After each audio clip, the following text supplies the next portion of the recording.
नमस्कार, स्वागत है आपका प्रॉपर्टी प्लस में। मैं हूं दीपक यादव। आपने तमाम एक्सपर्ट्स या रिपोर्ट्स में यह सुना होगा कि कोविड ने रियल्टी सेक्टर की कमर तोड़ दी है, और यह सच भी है, लेकिन आधा सच है।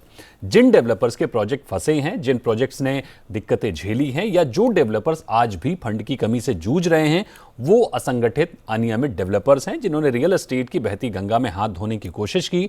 लेकिन कोविड काल में रियल्टी सेक्टर में दूसरा पहलू भी देखने को मिला है। लिस्टेड, ब्रांडेड और साफ छवि वाले डेवलपर्स ने कोविड टाइम में दमदार बिक्री की है।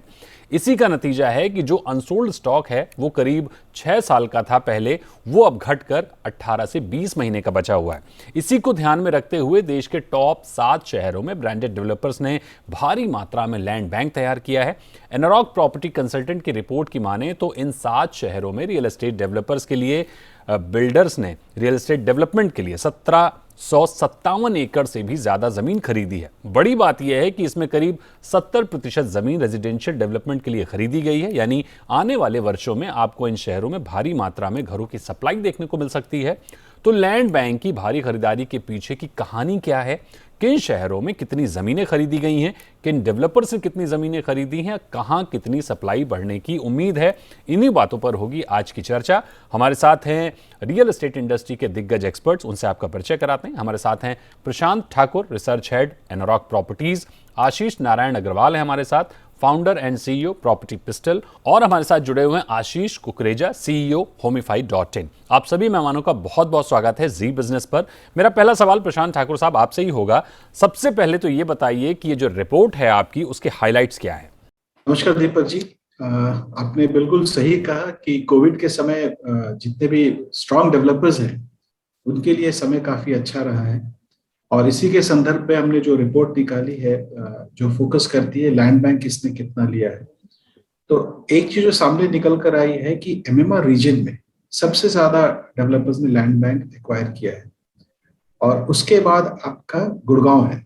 तो ये दोनों शहर में अगर आप देखिए एमएमआर खास करके, जहाँ पे हमेशा बोलते आए हैं कि रेरा काफी स्ट्रांग रहा है, जिसकी वजह से बायर्स का कॉन्फिडेंस काफी रहा है, काफी ग्रेड ए डेवलपर्स इस रीजन में मौजूद हैं। इसका एक ये भी कारण हो सकता है कि डेवलपर्स यहाँ पे ज्यादा कॉन्फिडेंट है आने वाले फ्यूचर को लेकर, और उन्होंने लैंड बैंक अच्छा खासा एक्वायर किया है। अगर आप देखिए तो कोलकाता में भी लैंड बैंक और बैंगलोर, हैदराबाद सभी शहरों में हुआ है, पर अगर मुख्यतः देखा जाए तो एमएमआर और गुड़गांव रहा है। 70% आपने जैसा सही बोला कि रेजिडेंशियल के लिए है, हालांकि अच्छी खासी जमीन आप देखिए लॉजिस्टिक और अदर इंफ्रास्ट्रक्चर पार्क के लिए भी ली गई है। तो मेरे ख्याल से अगर आप अभी का जो लैंड बैंक एक्विजिशन इनका स्ट्रैटेजी देखें और इनसे अगर आप इन्फर करने की कोशिश करें कि डेवलपर्स किस तरफ सोच रहे हैं as strategic point of view, तो मेरे ख्याल से it is more of a mixed approach ये ले रहे हैं, जहां पर रेजिडेंशियल डेफिनेटली एक मेजर पोर्शन रहेगा, पर ऑल्टरनेट एसेट क्लास भी मेरे ख्याल से काफी बढ़ने वाला है। अब जैसे आप देखिए इंडस्ट्रियल टाउनशिप के लिए भी करीब 135 एकड़ की जमीन गुड़गांव में ली गई है। 432 करोड़ के लगभग रुपए की जमीन, जो कि 140 एकड़ की है, लॉजिस्टिक पार्क के लिए फ्लिपकार्ट ने गुड़गांव में लिया है। और उसके अलावा रेजिडेंशियल आप देखिए मुंबई, हैदराबाद, नोएडा में काफी अच्छे तरीके से स्पैन है। तो मोटा मोटी हम यही कह सकते हैं कि बहुत ही वेल बैलेंस स्ट्रैटेजी लेके चल रहे हैं, और इसके पीछे ये भी कारण है कि जैसा हमने पहले कहा है कि ग्रेड ए डेवलपर्स जो कि काफी कॉर्पोरेट अप्रोच से फॉलो करते हैं हर लॉन्च को, वो अभी मार्केट में एक्टिव है। सो इसी के संदर्भ में आपको ये लैंड एक्विजिशन स्ट्रैटेजी भी इनकी जो है उसी को दर्शाती है। आशीष नारायण जी, आपके पास आएंगे। मेजर लैंड डील्स एनसीआर में भी हुई हैं, तो जिन डेवलपर्स ने लैंड परचेज किया है उनमें डेवलपर्स पूरे स्टेक के साथ परचेज कर रहे हैं या फिर इन्वेस्टर्स का स्टेक बढ़ा हुआ है? क्या ट्रेंड देख रहे हैं आप? इसमें दोनों तरह के ट्रेंड देखने को मिल रहे हैं, और ज्यादा करके डेवलपर्स का अगर हम देखें तो जॉइंट वेंचर वाली जो पार्टनरशिप हो रही है उसमें भी काफी डेवलपर्स पार्टिसिपेट कर रहे हैं, और आउटराइट परचेज में जहां ऑप्शन मिल रहा है डेवलपर को और उनकी प्रॉफिटेबिलिटी मैट्रिक्स वर्क कर रही है, नंबर्स वर्क कर रहे हैं, तो वो प्रिफर कर रहे हैं कि आउटराइट, और उनके पास फंड है तो वो प्रिफर कर रहे हैं कि वो आउटराइट परचेज में चले जाए। बट जहां पे अच्छी पार्टनरशिप्स स्ट्राइक करने को मिल रही हैं और पार्टनर का ट्रैक रिकॉर्ड उनको अच्छा देखने को मिल रहा है, तो उस चीज में वो जॉइंट वेंचर पार्टनरशिप के लिए भी ओपन है। और अभी मेरे को लगता है इंडिया लेवल पे अगर आप बात कर रहे हैं तो जो कॉर्पोरेटाइज डेवलपर्स की तरफ प्रशांत जी ने अभी बात की, तो उनका जॉइंट वेंचर वाला जो मॉडल है वो काफी इवॉल्व हो चुका है। उनका जो ओवरऑल स्ट्रक्चरिंग है, उनके जो एक्सपीरियंसेस रहे हैं पास्ट में विद जॉइंट वेंचर्स, तो वो काफी मैच्योर और काफी इवॉल्व हो चुका है। एंड दे अभी जैसे हमारे हिंदी में कहावत है कि दूध का जला फूक फूक के पीता है, तो वो अब उनको पार्टनर्स को इवेलुएट करना बहुत अच्छे से आ गया है और ड्यू डिलिजेंस करना उनको अच्छे से आ गया है। तो I think they are still, the joint venture model is working and it is catching up with other developers also. तो but yes, I would say कि अगर given a choice, if they are getting outright purchase land and जी their profitability matrix is working, so they are preferring the outright purchase route. आशीष कुकरेजा जी, आपके पास आएंगे। Post Covid हमने के shape recovery जो देखी है उसमें ज्यादातर मार्केट शेयर लिस्टेड प्लेयर्स का बढ़ा है, लेकिन लैंड बैंकिंग में नॉन लिस्टेड प्लेयर्स का स्टेक बढ़ता हुआ दिख रहा है। जो डेटा हम एनरॉक का देख पा रहे हैं उसमें भी साफ है कि नॉन लिस्टेड प्लेयर्स ने ज्यादा लैंड बैंक तैयार किए हैं। क्या संकेत मिल रहे हैं इससे?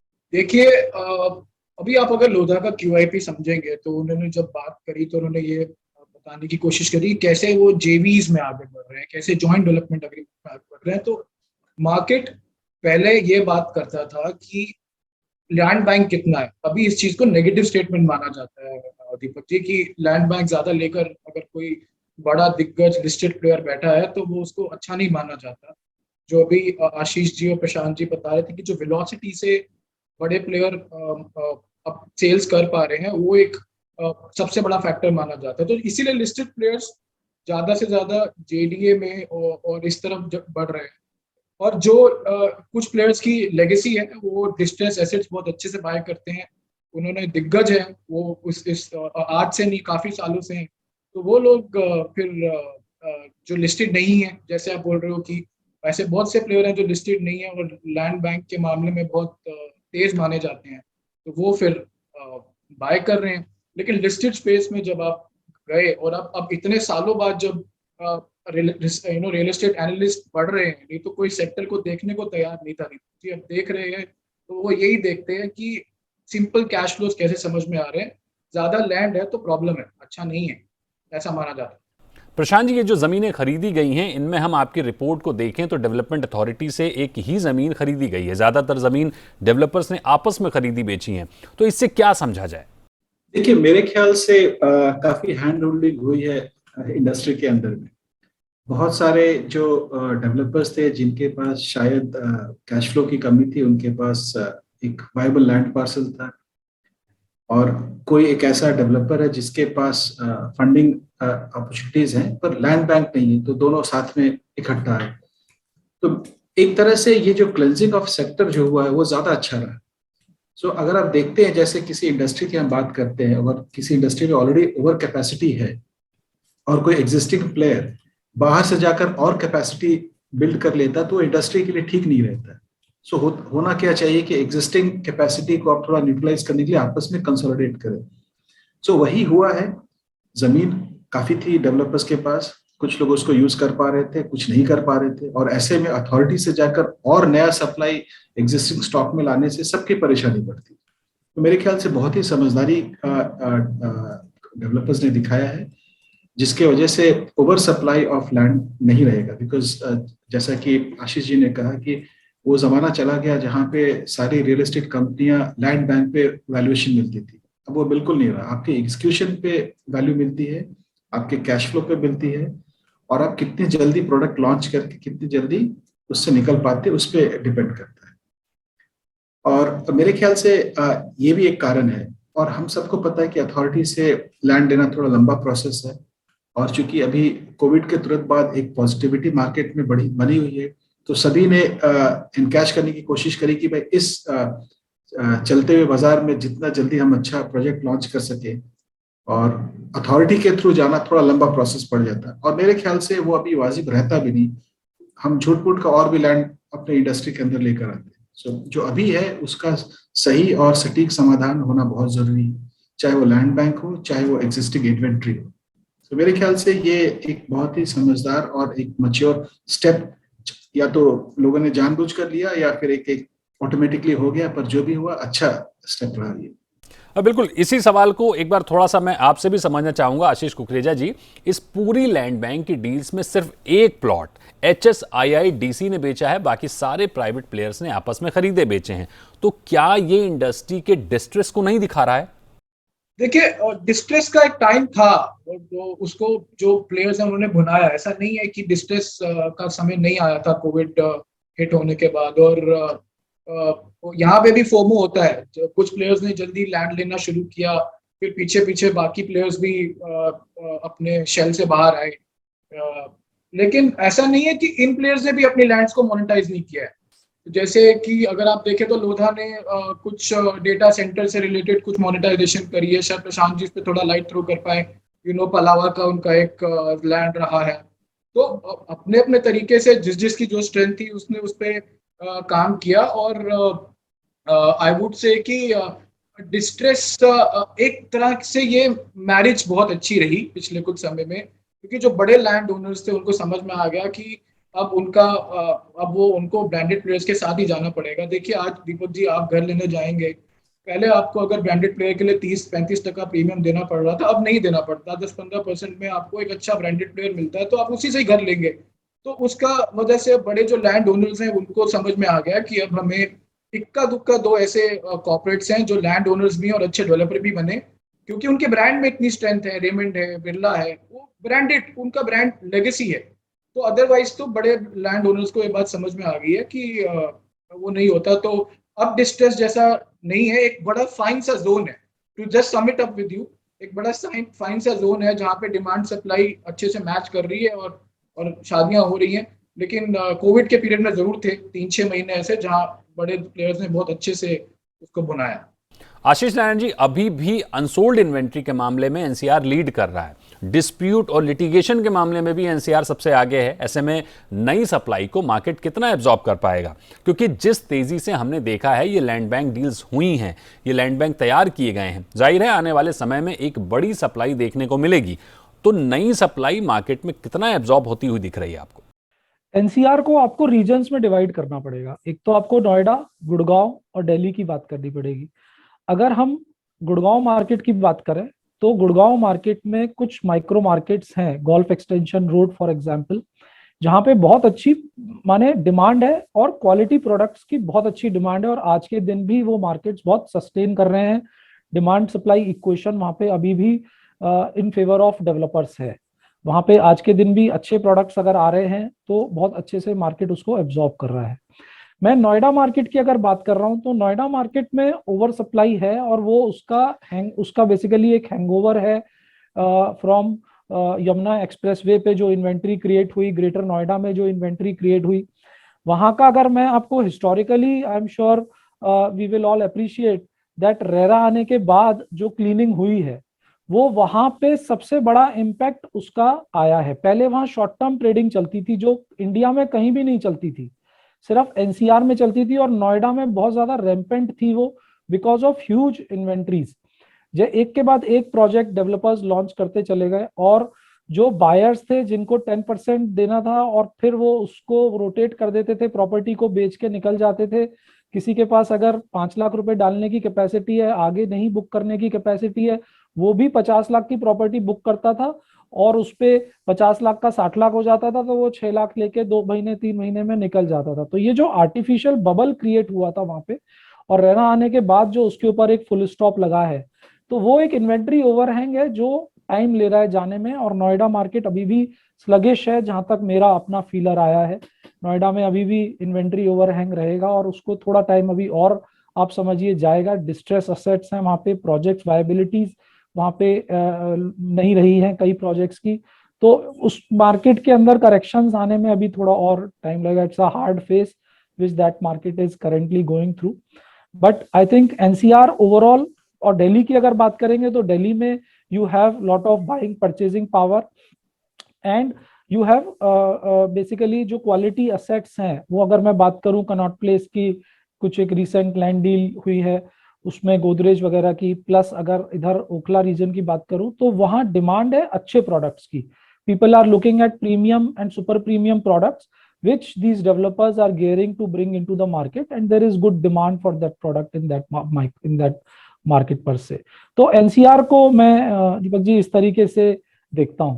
बिल्कुल, यहां वक्त है एक बहुत ही छोटे से ब्रेक का। ब्रेक के बाद फिर लौटेंगे और समझने की कोशिश करेंगे कि जिस तरह से ये लैंड बैंक बढ़ता हुआ दिखाई दे रहा है डेवलपर्स के बुक्स में, क्या ये लैंड बैंक आने वाले समय में किसी तरह की मुसीबत तो नहीं बनने वाला है। हालांकि रेरा के आने के बाद एक कॉन्फिडेंस जरूर बढ़ा है, लेकिन फिर भी इस पर एक गहरी चर्चा होगी एक छोटे से ब्रेक के बाद।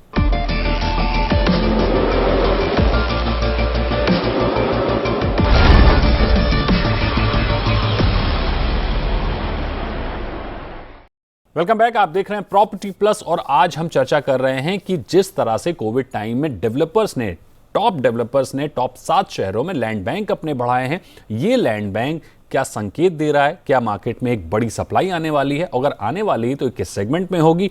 और होम बायर्स के लिए इससे क्या कुछ संकेत निकल कर आ रहे हैं?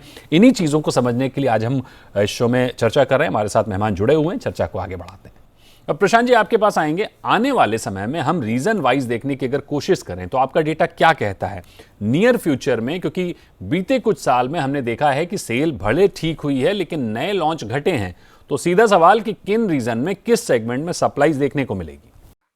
देखिए, हम जब न्यू लॉन्चेस की बात करते हैं तो हमें 2 चीज ध्यान रखनी होगी।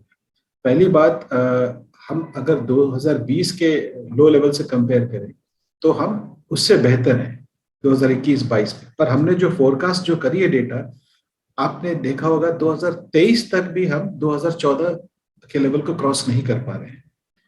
तो मेरे ख्याल से अभी जो लॉन्चेस जो मार्केट में आ रहे हैं वो अपवर्ड ट्रेंड रहेगा, पर बहुत ही कॉशियस और बहुत ही गार्डेड अप्रोच में लोग लॉन्च कर रहे हैं, जो कि मार्केट के लिए अच्छी बात भी है। अब रही बात आपके सवाल की, किस कौन कौन से रीजन में, कौन कौन से शहरों में हम देख सकते हैं स्ट्रॉन्ग लॉन्चेस। तो अगर आप देखिए तो एमएमआर रीजन शुरू से काफी स्ट्रॉन्ग रहा है, फॉलोड बाय बैंगलोर। बैंगलोर भी सरप्राइजिंगली बहुत ही रेजिलिएंट रहा है, क्योंकि आईटी से अगर आप देखें कोविड के समय, मेरे ख्याल से कोविड और ये स्टार्टअप और आईटी सेक्टर आप देखें, कोविड के समय काफी स्ट्रॉन्ग इमर्ज होकर उभरा है, जिसकी वजह से बैंगलोर मार्केट मेरे ख्याल से काफी रेजिलिएंट है और आने वाले टाइम पे रहेगा। एमएमआर इस फैक्ट से काफी डिमांड में रहेगा, क्योंकि यहाँ पे आपके सारे अच्छे खासे ग्रेडेड डेवलपर हैं। एमएमआर में आपके रेरा ने काफी अच्छा इम्पैक्ट क्रिएट किया है। और आपने अगर देखे इंफ्रास्ट्रक्चर प्रोजेक्ट की वजह से आपके पेरिफेरीज काफी खुल गए, और वहां पे आप देखें बजट सेगमेंट में, अफोर्डेबल सेगमेंट में काफी लॉन्चेस आ रहे हैं। तो मेरे ख्याल से जो 3 शहर अगर मैं बोलूं अपार्ट फ्रॉम 7 सिटीज, तो पहला एमएमआर रीजन रहेगा, फिर आपका बैंगलोर, एनसीआर और पुणे। कोलकाता और चेन्नई मेरे ख्याल से अभी भी थोड़ा स्लगिश रहेगा, पर ये 3 शहर मेरे ख्याल से अभी भी ग्रोथ इंजन हम बोल सकते हैं आने वाले समय में, लॉन्चेस और सेल्स दोनों के हिसाब से रहने वाले। और आशीष नारायण जी, शाहपुर जी पालोन जी की बात हो या M3M की बात हो या आशियाना की, ये सभी प्लेयर्स हैं जो मार्केट में लिमिटेड सप्लाई के साथ आते हैं। ऐसे में भारी लैंड परचेज करना, क्या ये फ्यूचर लैंड बैंकिंग का गेम तो नहीं बन रहा है? ये जो आज के दिन अगर आप देखेंगे तो सारे डेवलपर्स का फोकस है क्विक टर्न अराउंड। तो लैंड बैंकिंग को लेकर ऑफ कोर्स ये 2 स्ट्रेटेजीज हैं। एक तो बहुत ही आउटस्कर्ट्स पे अगर आप एक लैंड खरीद के रखते हैं तो वो एक लैंड बैंकिंग की तरह आप उसको देख सकते हैं। लेकिन अगर आप रीसेंट परचेजेस एनसीआर मार्केट में देखेंगे, अगर अशोक नगर की डील आप देखेंगे, गोदरेज की, या कनॉट प्लेस की डील आप देखेंगे, ये डेवलप्ड और मैच्योर्ड मार्केट्स हैं। इसमें आप लैंड होल्ड करके जितने दिन रखेंगे आपका कॉस्ट उसके अंदर उतना बढ़ता चला जाता है। तो यहाँ आज के दिन डेवलपर का क्विक टर्न अराउंड को लेकर उनका फोकस है। तो मेरा ऐसा मानना है कि ये जो डुअल अप्रोच है, ये आज के दिन ज्यादा करके मेरे को लगता है फोकस आज के दिन लोगों का क्विक टर्न अराउंड स्ट्रेटेजी में है, रादर देन लैंड होल्डिंग। ये मेरा अपना पर्सनल मानना है। और अनलेस अदरवाइज अगर आप एक बड़ा लैंड बैंक आप देखते हैं, फॉर एग्जांपल अगर बाहर की साइड में अगर मैं बात करूं, नवी मुंबई में पूना एक्सप्रेस हाईवे पे बड़े लैंड बैंक्स जैसे वाधवा ग्रुप ने लिया, अदानी ग्रुप ने लिया, वो हम एक ग्रेडेड अप्रोच की तरह देख सकते हैं कि वो लॉन्चेस धीरे धीरे उसके अंदर towers by towers, phase by phase उसको डेवलप करें। तो it acts as both a current running project also, plus it adds to the future land banking strategy also. तो उस सेंस में dual use large land parcels towards the outskirts इस तरह का काम करते हैं। सनटेक ने भी अभी जो डील किया है 50 एकड़ का अपना इधर पालघर साइड में, तो वो भी आप उसी स्ट्रेटेजी के पॉइंट ऑफ व्यू से देख सकते हैं। लेकिन स्टैंड अलोन लैंड बैंकिंग के परचेज करते हुए मेरा ऐसा मानना है कि डेवलपर आज के दिन उस चीज में नहीं जा रहे हैं। ज्यादा करके it is either a dual approach और a pure play quick turn around approach, ये मेरा पर्सनल मानना है। और आशीष कुकरेजा जी, पास्ट एक्सपीरियंस ये कहता है कि जब बड़े प्लेयर्स मास स्केल पर ऑपरेट करने के लिए उतरते हैं तो उनके डिफॉल्ट्स करने के चांसेस बढ़ जाते हैं। ऐसे में ये जो ट्रेंड दिख रहा है कि सभी बड़े लैंड बैंक की ओर बढ़ रहे हैं, सभी बड़े डेवलपर्स लैंड बैंक की ओर बढ़ रहे हैं, क्या इसे एक रेड सिग्नल के तौर पर नहीं देखा जाना चाहिए? देखिए, ये बहुत सालों की एक साइकिल थी जो आज आप देख रहे हैं। ये एक कुछ साल, सिर्फ 1-2 साल में हुई चीज नहीं है जी। अभी जैसे आशीष अग्रवाल जी बता रहे थे कि एनसीआर में क्या टाइम था, एक वो फेज था। फिर हमने कितने साल की एक वर्ड जो आपके दिमाग में आना चाहिए वो कंसोलिडेशन। इस पूरी कंसोलिडेशन की वजह से आज हम यहाँ पर हैं। तो मुझे नहीं लगता कि ये जो बड़े प्लेयर हैं अब ये जो पकड़ में आई है इनके ये पूरी अब गेम वो उसको जल्दी खराब करेंगे और दे वुड कोई रीजन नहीं बनता। So obviously they will not stretch their balance sheets, they will be very smartly acquiring land parcels, जहाँ पे जैसे अभी बात कर रहे थे कि वेलोसिटी अच्छी है, अपने स्ट्रेंथ एरियाज पे काम करेंगे। आपको दिखेगा कि ज्यादा से ज्यादा लोधा है तो बॉम्बे में ही फोकस अभी कर रहे हैं, या फिर गोदरेज है तो उन्हीं रीजन्स में कर रहे हैं जहाँ उनकी स्ट्रेंथ है। अब जरूर एक अगला जो ये भी मैं ऐड करना चाहूंगा, जो अगली चीज मार्केट्स देखती हैं वो ये देखती हैं कि अपने कंफर्ट रीजन से बाहर जाके क्या एग्जीक्यूशन कर पा रहे हैं। अगर वो भी कर पाते हैं तो फिर वो एक लेग अप मिलता है उस कंपनी को, उस लिस्टेड स्टॉक को भी। जैसे प्रेस्टीज अब बॉम्बे में है, या फिर बात है कि लोधा बैंगलोर में जाएंगे, तो वो एक नेक्स्ट जोन है। तो to sum it all up Deepak ji, मुझे नहीं लगता कि कोई ऐसा आपको सिचुएशन एटलीस्ट बड़े दिग्गज प्लेयरों में देखने को मिलेगा।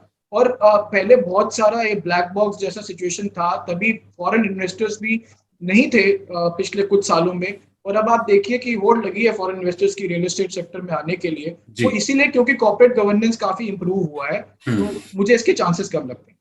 बिल्कुल, यानी इस चर्चा के अगर सार को निकालने की कोशिश करें तो कॉर्पोरेट डेवलपर्स का मार्केट स्टेक बढ़ रहा है, लिस्टेड प्लेयर्स ज्यादातर जेवी प्रोजेक्ट की ओर बढ़ रहे हैं। आने वाले समय में जाहिर है एक बड़ा स्टॉक देखने को मिल सकता है। बड़ी बात यह है कि जैसा कि प्रशांत जी ने भी कहा, लॉन्च बढ़ेंगे जरूर, लेकिन 2023 तक भी 2014 के आंकड़ों को बीट कर पाना मुश्किल दिख रहा है। नए लैंड बैंक में 70% हाउसिंग डेवलपमेंट के लिए होगा, तो जाहिर है कि अफोर्डेबल और मिड सेगमेंट में ज़्यादा सप्लाई देखने को मिल सकती है।